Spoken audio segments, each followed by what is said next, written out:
Oh, no. These producers is driving me crazy here at the GCRN Radio Network. Oh, what am I to do? Your brain here. I like listening to ToonCast while trying to take over the world. Hello, fellow geeks out there. It's that time again to listen to a podcast from the GCRN Radio Network.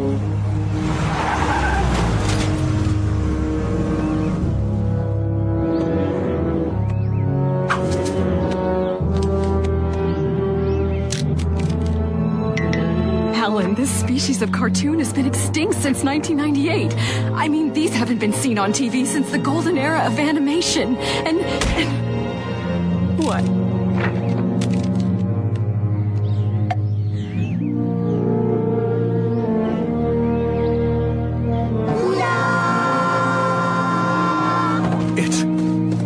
It's the Warner Brothers. And the Warner sister!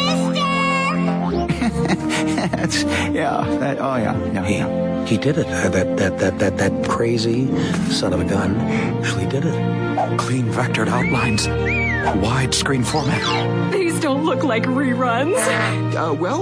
They're not. I reanimated them. We are gonna make a fortune with this show. How zany are they? To the max. Boingy, boingy, boingy, boingy. Where are they going? Home. Welcome to Animaniacs. Hello and welcome to ToonCast here on the GeekCast Radio Network. I'm, of course, TFG and Mike, and it has been 1 year and 4 months since Optimus Solo and I recorded episode 230 of this podcast, where we introduced the AFTERTOONS era, and you can go back and listen to all that for all that information that's going to be coming up eventually here on ToonCast.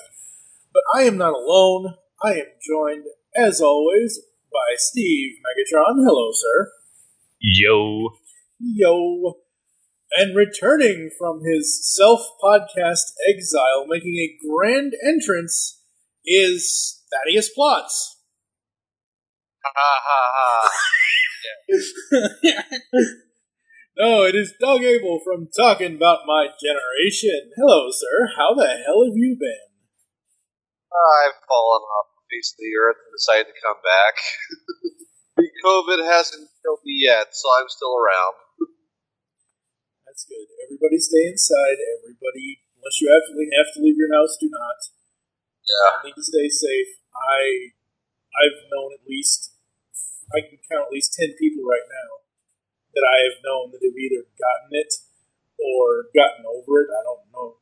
Luckily, fingers crossed, I don't know anyone personally that's died from it. But please, everybody, take precautions, be safe for yourself and for everyone else around you.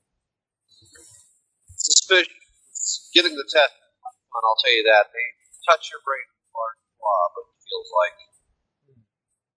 At any rate, speaking of the brain, we're here tonight to talk about Hulu's Animaniacs reboot. Dun dun dun. Yes. I was dun dun dun when I got done. Now, this is supposed to get 3 seasons, I think? Is that right? Is that what I heard? 2. They greenlit 2. Okay. And they are going to be doing the same with Tiny Toon University. Yeah. But Animaniacs, we're coming from sort of from 3 different perspectives. Doug has only seen the first 5 episodes. I've seen it all. Steve got the preview, which was like 4 or 5 episodes, but Steve has also seen the whole of the 13 episodes since Hulu's Animaniacs got released. What I find absolutely hilarious is I watched this both on my computer and my phone at times. On my phone, in the Hulu app, 3 different Hulu logos pop up. The Hulu black and green originals logo pops up.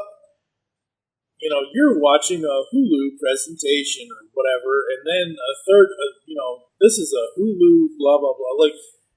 And then the Warner Brothers logo pops up, and I'm like, okay, how many logos do we get here? Like, come on. You don't need 3 different Hulu logos. If I'm watching on Hulu, obviously, I know where it's from. Oh, you get that? I got it on my Apple TV where it starts off. I get the Warner Brothers logo. I get Hulu comes up after that. Then it comes up with a Hulu original. Uh-huh. And then it gets it in the contracts part of the intro. Oh yeah. They're not shy about self promotion. Yeah. We'll get to one of the episodes. I'm sure we're going to talk about that. Absolutely. Now, so all of us, when I was 13, from age 13 to 18, I was kind of out of cartoons. I knew about Animaniacs in the 90s, but I actually disliked it as a teenager. I didn't really care. I didn't really know anything about it, didn't really care about it, didn't really pay attention about it when I was a teenager. Doug is slightly older than both Steve and I, and Steve is younger than both Doug and myself. So, Steve's the baby of the podcast here. Yeah. Age-wise, anyway. But I eventually came around and I watched Animaniacs, I think at some point when it hit Netflix, originally I had the DVD sets at the time, and I watched it on DVD. And I love the original show. I think it's a great, great show. It holds up, and it's not even the thing for me with cartoons and with most visual media, it's not whether it holds up or not, is I view it in the time that it was meant to be. So,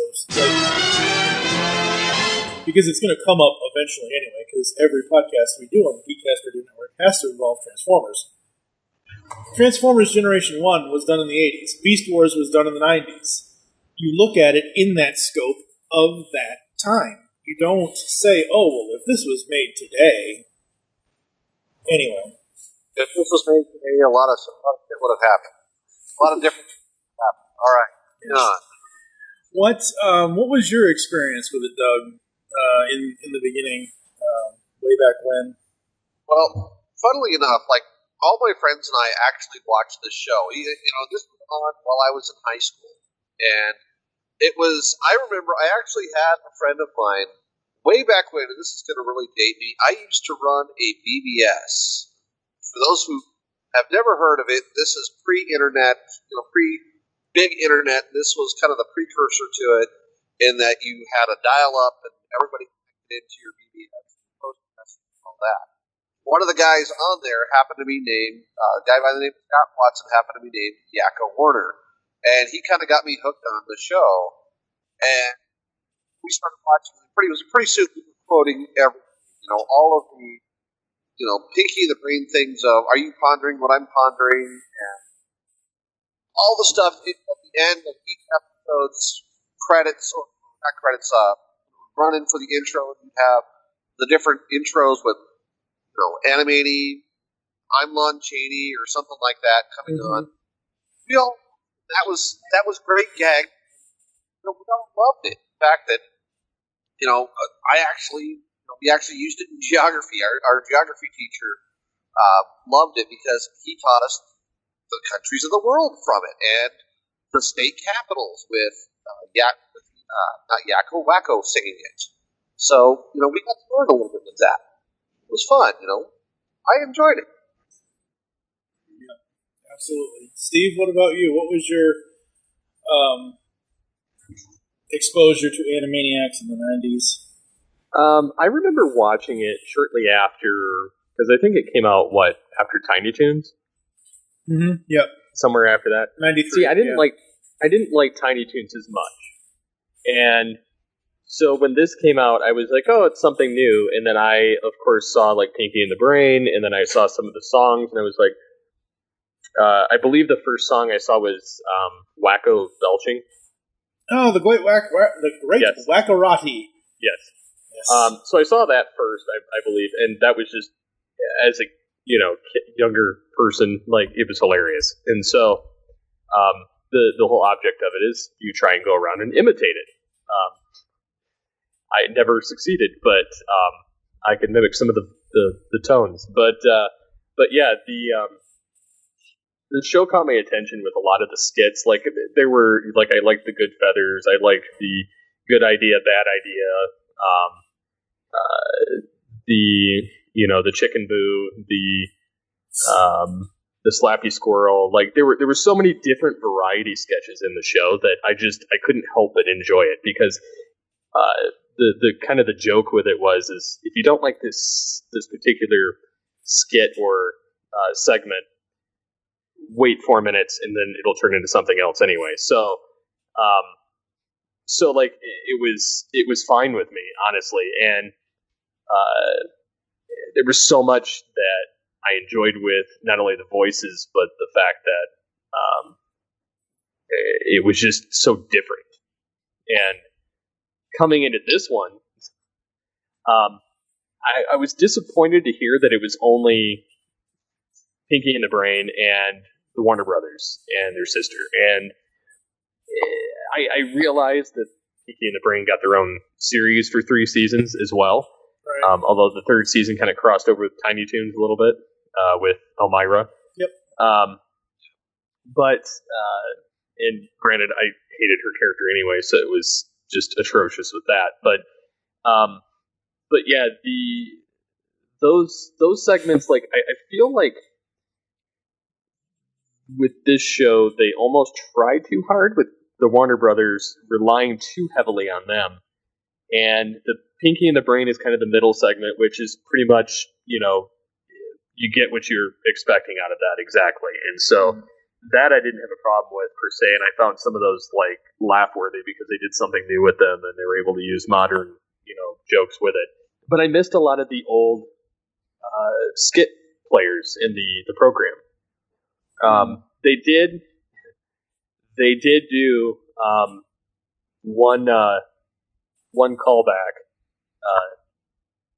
in one of the episodes. I don't know if you've gotten to it or not. Yes, he has. I made sure he watched that just in case, because that's honestly the highlight of the series.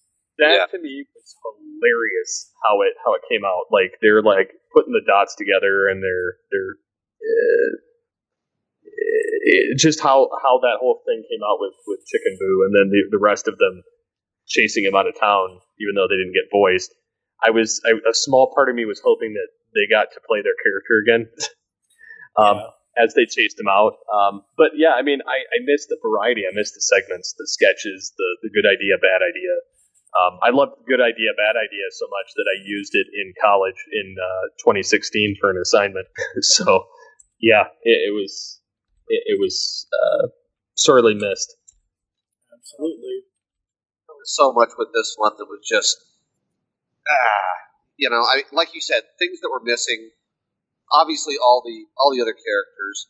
I mean, yeah, we did get the nod in episode 5 where we kind of get an explanation, but the whole, even the joke at the very beginning of that episode where they're drawing ideas out of a hat, it was kind of like, we're out of ideas. Well, why the F-bomb did why didn't you get some of the other things? Get some of the other writers that you guys had, put them out there. Have them come in. Well, and the thing is with that is I was looking at Tom Ruger and some of the other people. They didn't even approach them. Yeah. They just left them high and dry, and I felt like the wit and the charm that was Animaniacs back in the 90s. This doesn't have it.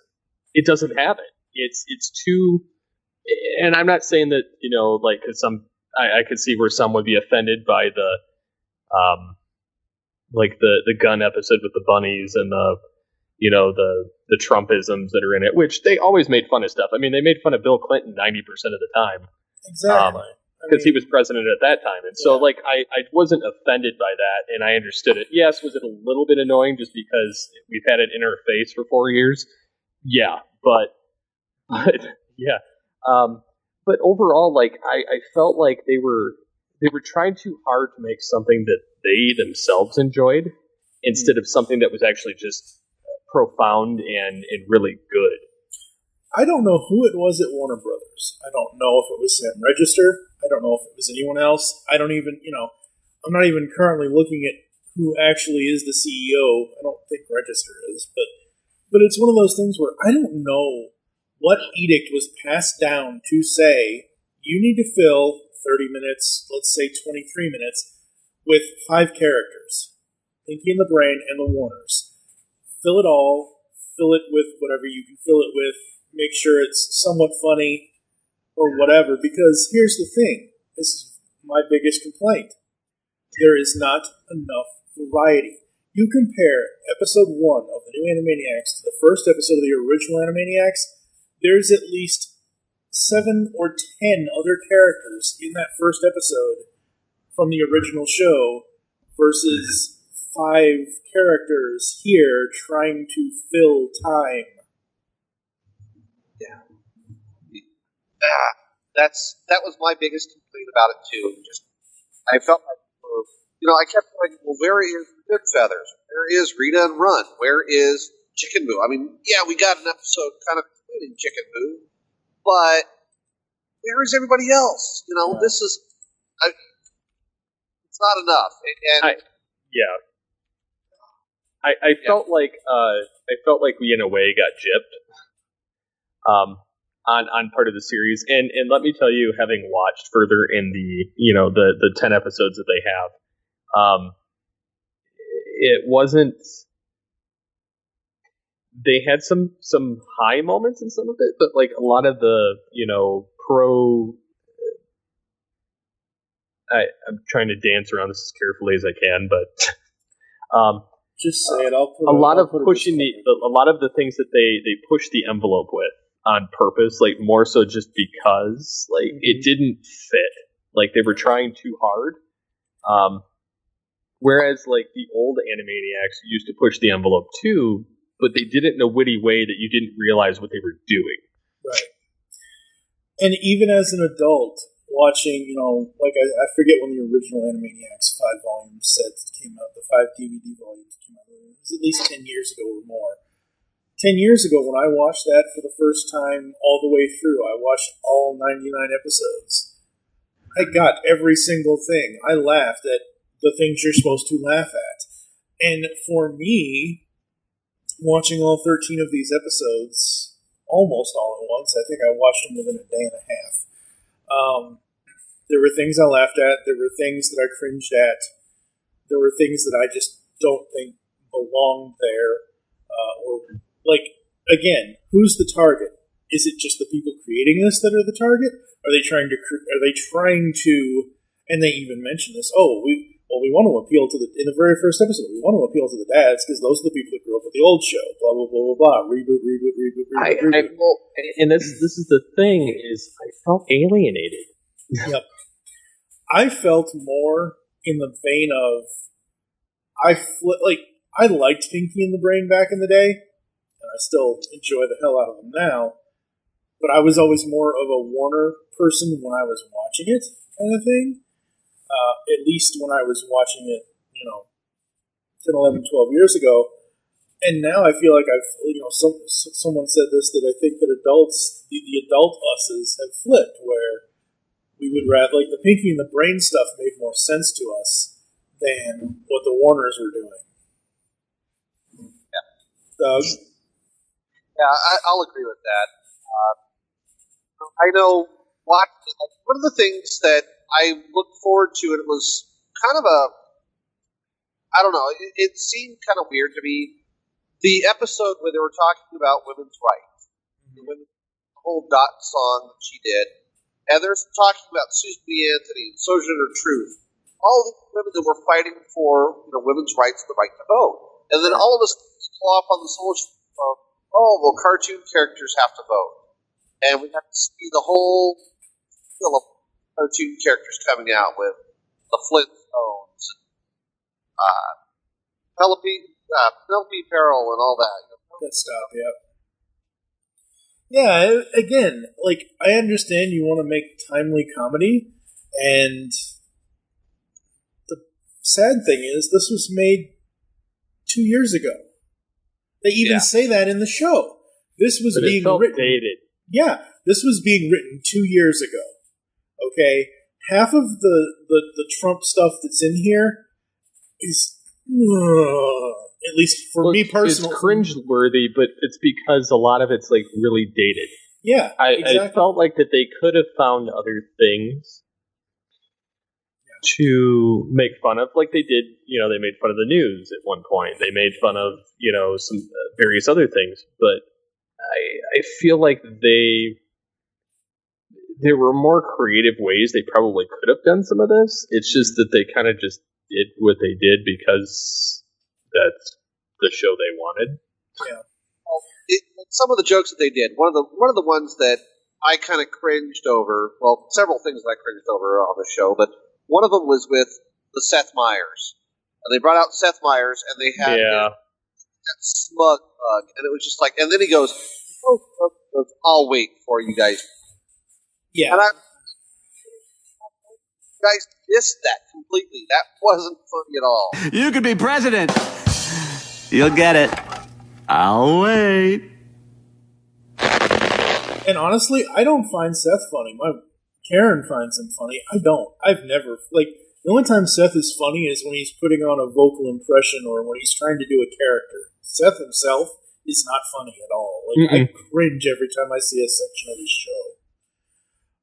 The one thing I want to bring up is the theme song because there are some new lyrics. It's time for Animaniacs, and we're zany to the max. So just sit back and relax. You'll laugh till you collapse. We're Animaniacs. Come join the Warner Brothers and the Warner Sister Dot. Just for fun, we run around the Warner movie lot.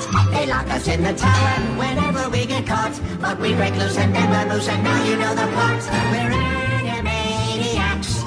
Dot has wit and Yak go yaks. Wacko packs away the snacks. Our careers have made comebacks. We're Animaniacs. Meet Pinky and the Brain, who wants to rule the universe. A brand new cast who tested well in focus group research. Gender balanced, pronoun neutral, and ethnically diverse. The trolls will say we're so passe, but we did meta first. We're Animaniacs. You should see our new contracts. We're zany to the max. There's baloney in our slacks. We're Animani, totally insane. Have no shamey. Animaniacs. Those are the facts. To this theme song now. Well, they changed Dot is cute to Dot has wit. Right, Dot has wit. Our careers have made comebacks, which, obviously, our careers have made comebacks. We're Animaniacs. In verse 2, they say, meet Pinky and the Brain, who want to rule the universe. A brand new cast who tested well in focus group research. Gender balanced, pronoun neutral, and ethnically diverse. The trolls will say we're so passe, but we did meta first. And then other changes were you should see our new contracts. And here's the show's namey. Here's the show's namey was always there. I don't know why that shows as a changed lyric. And they obviously insert, whatever they're going to insert into that. Here's the show's namey and blah, blah, blah, blah, blah. But this theme song is not. I hope they change it for season 2, but I don't think they will. They won't. I don't think they will, yeah. It would have to change to put more characters back in. The whole slapping waxing with their purse. Mm-hmm. Yep. Cut out. That was part of what was great. Exactly. What else do we want to talk about with this? I love, and I will not say anything against them at all. It's not their fault. I love all the voice actors that did return. I love the new animation. Okay. As far as the Warners and some of that is concerned, some of the brighter, vivid colors, some of the cleaner lines. However, the short segments that they did, or where they went off in different animation styles, like the borderline CalArts thing, or the Powerpuff Girls almost type setup, and the anime. A lot of that just particularly in some of the stuff where they're trying to show people really gross or nasty looking, they had almost a Ren and Stimpy vibe to it, which was oh my. And I was looking at this and I'm like, they literally are all over the map with the animation. I was kind of grossed out by it at the Ren and Stimpy stuff. It's this stuff would, granted they're rebooting it, so who knows what they're going to do. But it's on Comedy Central or something like that. But yeah, I don't know. I didn't really care for any of those aspects. I will leave with that. There was 2 characters in there that, if you've ever watched Ren and Stimpy, remember how Postman and something John he did later called The Ripping Friends, which a lot of it had, a lot of it had child animation. And I'm watching it, and there was the whole Olympics episode that they did with that guy, and I'm looking at it, I'm going, shit, it looks like something straight out of John Christopher Lucy's Nightmares. Yeah, it looked like Buttered Toast Man with a human form. And I went, oh God, cringe. That, and then the Odysseus bit. And I'm going to talk about this because it really just seeing it. He stands out there and he's singing off the front of the bow of the ship and pulls his arm up, trying to make a joke about having hairy arms and all his hair. And I happen to look, and there's a bit throughout the entire thing. You see a bit of I'm going to dance his pubes because of how low it is, where his clothes popping up on the top. I'm just like, oh, that was bad. Yeah, I found so much cringe in the show when it was the Animaniacs shorts as opposed to when it was the Pinky and the Brain. The Pinky and the Brain I felt like was the most stable and coherent out of all of it. And those were the few segments I could stand to watch all of it. Yeah, some of it was a little bit repetitive in certain elements, but it was you pretty much knew what you were getting because it's Pinky and the Brain. And what was the other thing I was going to say?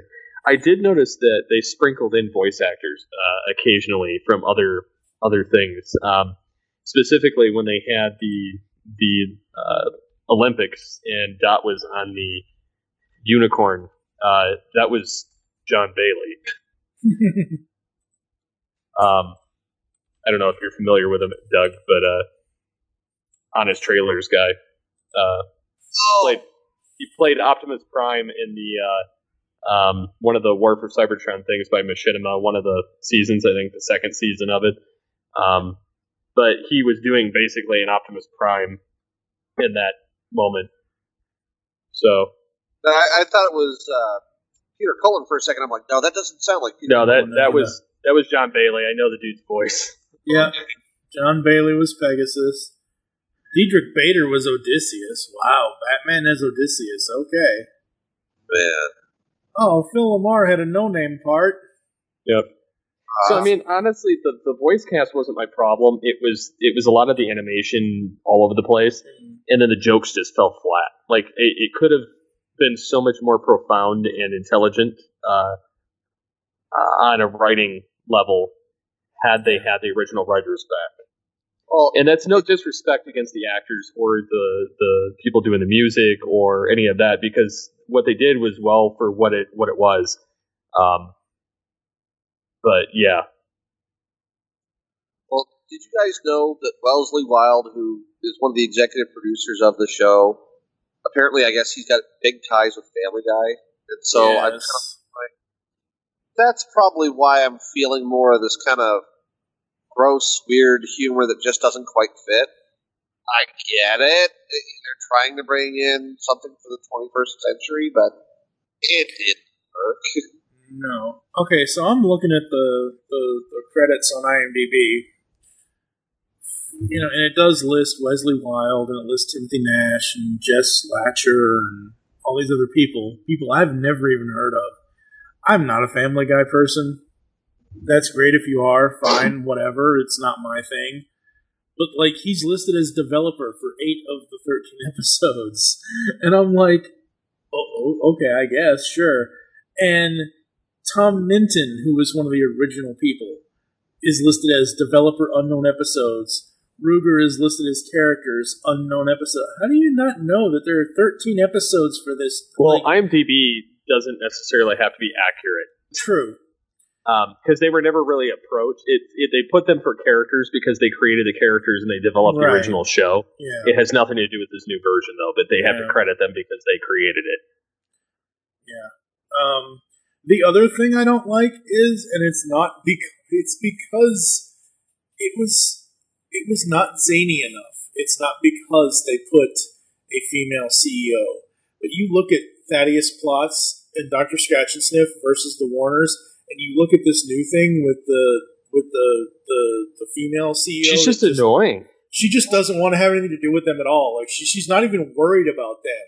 And I'm like, hello, that's the point. That's the premise of the Warners. You're supposed to be and the fact that Scratch and Sniff was only in one episode, that made me mad. I do like, however, that he said, and I love this, like, yes, we had the character thing at the end of episode 5 and all of that, but Dr. Scratch and Sniff actually said, I should have gone to Doctors Without Borders with Hello Nurse. Like, I like that we actually got an explanation of why Hello Nurse is not there. Yeah. Yeah, I must have missed that particular episode or that segment of it where he talked, because I did not see that. Really? Yeah, Scratch and Sniff? Yeah, I didn't. He's in episode 13, I think? Oh, that's why. When I watched on Hulu, like the first time I watched, they had 5 episodes. When I watched the second time, they had 10. There were 3 episodes missing. Oh, jeez. Yeah, go back and watch episode 13. Not that we're going to come back to this or anything like that, but just for yourself so you can see it. So I got to watch 11 through 13. But Rachel McFarlane, Seth MacFarlane's wife, plays the boss. Oh, okay. Alrighty then. That explains a lot. I'm kind of wondering why they don't have Dr. Scratch and Sniff in more, because Rob Paulson voices Dr. Exactly. That's and he fits really well with the Warners. Mm-hmm. Yep.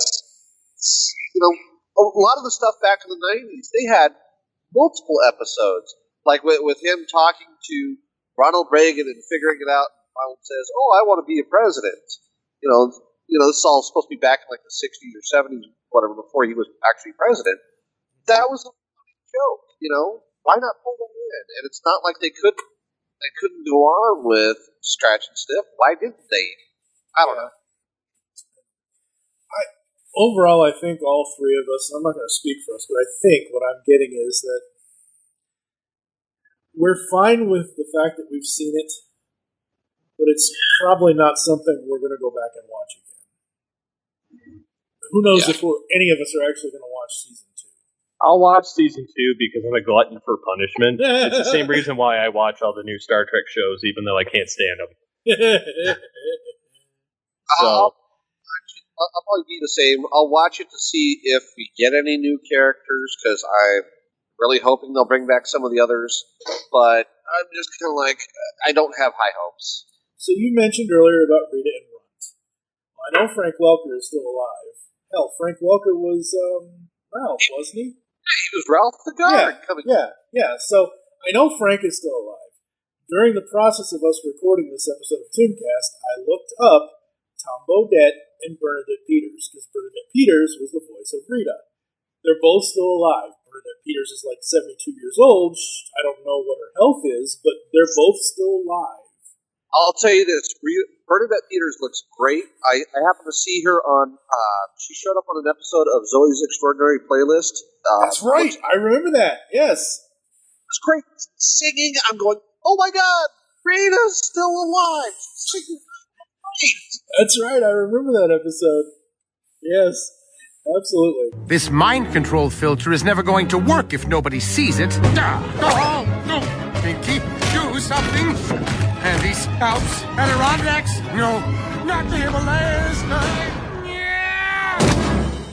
I know we've all watched various parts, and Steve needs to catch up, and Doug needs to watch the rest, but I still want to use the GCRN Universal Rating Scale, which is 0 to 5 stars. I personally probably am going to give it a 3. It's a 2.5, a 3 for me, because it just lacks that extra variety. Yeah, I think I'm going to do the same, and I'm going to give it a 2.5, 3 on that. I'm hoping it gets better, but I'm not holding a high candle for it. And the fact that on my Facebook post that I made earlier today on this, shortly before, while we were actually going through this recording, Tom Ruger actually happened to see my comment and was not happy. Yes. He actually posted an angry face. So I completely understand that, because he was left out of all of this. Yeah, I don't like that at all. We got a chance to interview Tom for the first time Last year. Last year, yeah. It was this time last year, I think. Yeah, it was this time last year, actually.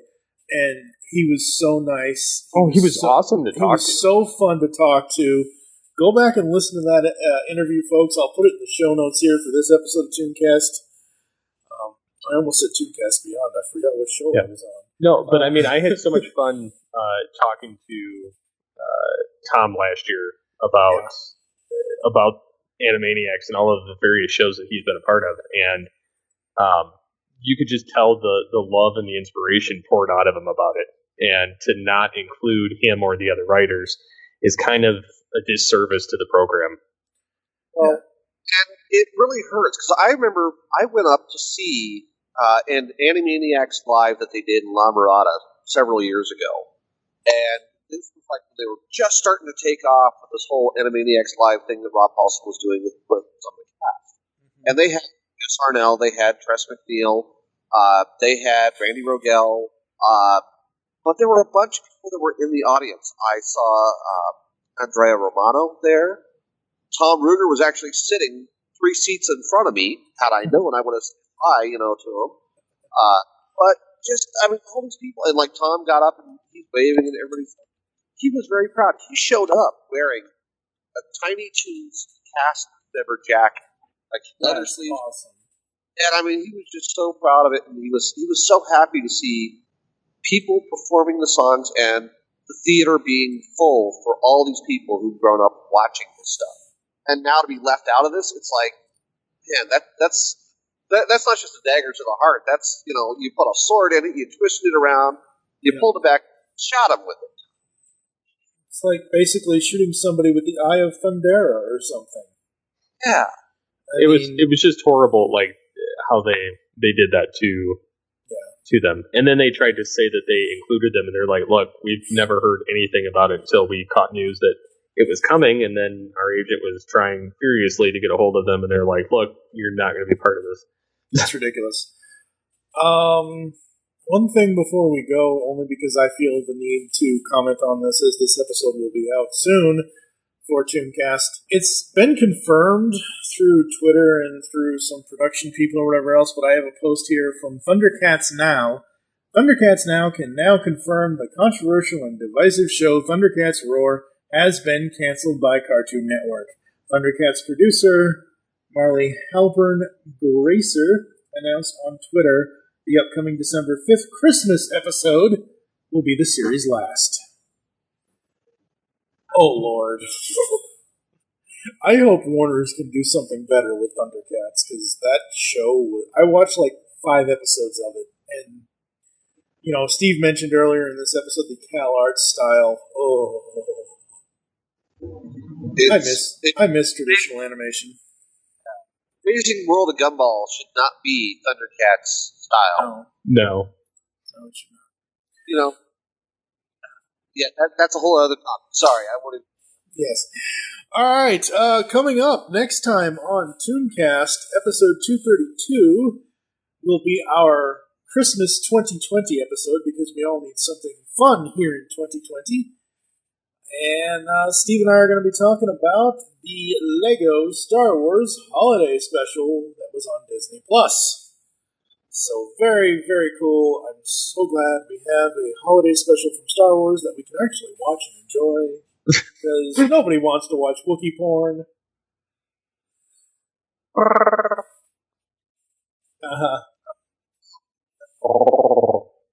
Stop it. Doug, where can the people find you online, sir? Oh, I've been hiding. I'm out there on Facebook. Find me there. I still have a Twitter account at FBRZOUT. And Talkin Bout My Generation is still out there. I still have it at mygenerationpodcast.com, so you guys can go check it out there as well. Awesome. What about you, Mr. Megatron? Well, they can find me on Twitter at SCP-21. There you go. Alright, I'm at TF2 and Mike on Twitter. You can follow at TCast Radio for the network updates, at GCRN ToonCast for the show updates. I was going to say at ToonCast Beyond. You can follow there too, because I post pretty much the same content on both of them, even though ToonCast Beyond is now dead. Since we're back to ToonCast, all tunes all the time, 24/7. So Star Wars Lego Star Wars Holiday Special coming up next. After that, who knows? Because originally, episode 231 to 249 was all going to be Scooby-Doo stuff, because this was supposed to be recorded last year during the 50th anniversary of Scooby-Doo. Oh well, make your great escape into cartoons, and we'll catch you next time here on the Geekcast Radio Network's ToonCast. So it's agreed. In today's episode of Animaniacs, the Warners will torment a narcoleptic dairy cow, who's also a vampire. Hey, this is... Who am I kidding? Face it, guys, we're out of ideas. It does feel like we've been doing a lot of the heavy lifting in this reboot. Hello, geeks and geekettes! Looking for a podcast that covers a vast array of topics? Then check out Altered Geek Unleashed, where we discuss our thoughts on this week's geeky news, tech, gaming, television shows, movies, cartoons, comics, and more. So, get altered, get geeky with the Altered Geeks, every Friday on the Geekcast Radio Network. Yeah, didn't the show used to have more characters? You know, you're right. Whatever happened to Rita and Runt, Minerva Mink, the Hip Hippo, Steven Seagull, Chicken Boo, Buttons, Walter Wolf, The God Pigeon, Stink Bomb D. Bassett, and Beanie the Brain Dead Bison. Just 3 cartoons remain, and my Animaniacs collection will be complete. Because the world needs another movie podcast. The Geekcast Radio Network presents for your listening pleasure the Cinema Geek. Hosted by Amanda, Kevin, Matt, and Dan. Each week we dive headfirst in the landscape of movies as we discuss movie news, play movie games, go in-depth on reviews, and even have a top 10 countdown or two. Also, don't miss our director retrospective series, where we review noted directors' movies, film by film. Bottom line is, if you love movies and love podcasts, you need to experience the Cinema Geeks. You can find us on iTunes, Blog Talk Radio, or GeekCastRadio.com. Do you like retro cartoons? Then Saturday Morning Rewind is the podcast for you. Join them each month as they talk about classic cartoons and interview legendary voice actors like Jim Cummings. I am the terror that flaps in the night. Corey Burton. Sometimes toys can be so flighty. Rob Paulson. Sure, Vane, but how are we going to find chaps our size? Nancy Cartwright and many more. Eat my shorts. So grab a bowl of Lucky Charms. They're magically delicious. Put on your hammer pants. Go to SaturdayMorningRewind.com. And be prepared to feel like a kid again. Once again, that's SaturdayMorningRewind.com. Saturday Morning Rewind was voted Best Podcast Ever by its host, Tim Nidell. So it's gotta be good.